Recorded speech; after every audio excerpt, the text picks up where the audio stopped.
Time now approaching 5:45, and the 4th of July holiday is a celebratory time, but for our four-legged friends, it can be highly dangerous and stressful. In fact, some local vets say that it is the busiest day of the year in their emergency department. Our Mike Holden joins us live in studio now with how they're preparing and ways to keep your pets safe. Good morning, Mike. Guys, good morning to you. They're absolutely inundated with calls and visits.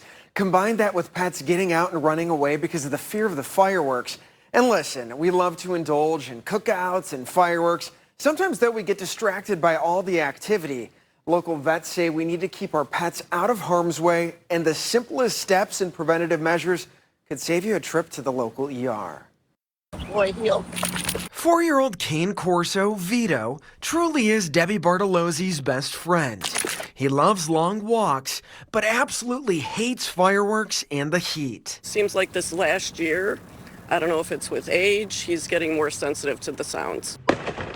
With the 4th of July weekend here, she is doing everything she can to try to distract him indoors. Maybe turn the TV up a little louder or put some music on so he can't really hear what's going on outside. Everything sounds good there. Dr. Kelley, a veterinarian with the Metropolitan Veterinary Hospital Cleveland East location, says Vito is not alone. We see a lot of traumas this time of year too. So with the fireworks, sometimes dogs get frantic, they might run away, even cats as well. In fact, she says the extended holiday weekend, coupled with the heat, makes for the busiest time of the year in their practice.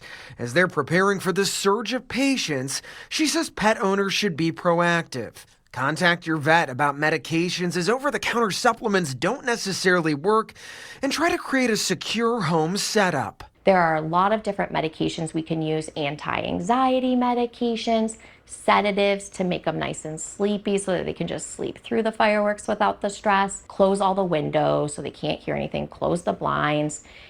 Put on some white noise, okay? Put the TVs on. And while we love to indulge in 4th of July cookouts and picnics, it is a critical time to monitor what your dog is eating. Chocolate is a clear, obvious no-no, but there's so much more. Grapes and raisins, those can cause kidney failure in dogs. For whatever reason, dogs love to steal corn cobs. They'll take them out of the trash can, take them off your plate.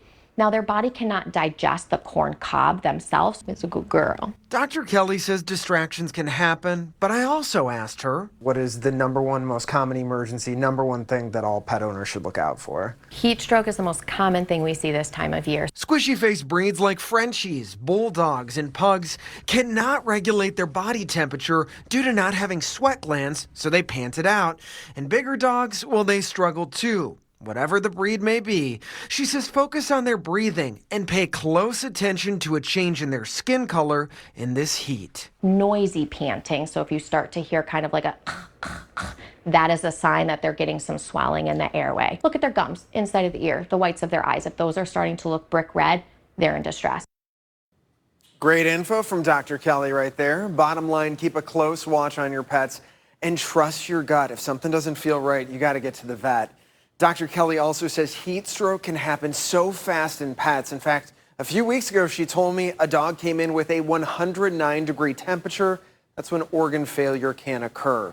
She says this is also the time of year it's vital to always have a collar with a registration and even consider microchipping your pets if they get out and get lost. And also, never leave your pet in the car. We hear about it all the time, guys. You got to keep a close eye.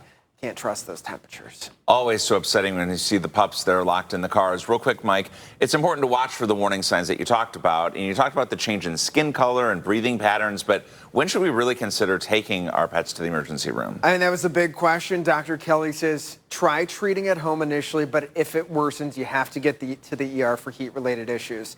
So get them inside with the AC or a fan on. Give them some cold water, but don't force water on the pet immediately because that could cause them to go into serious respiratory distress. You can also run a towel under room temperature water and just kind of wring it out over the dog and gently rub it into their skin. That will help evaporate some of that heat, but also we really have to pay attention. You know your pets better than anybody else. Pay attention to those changing behaviors. Yeah, great advice, great reminders for people. Thanks, Mike.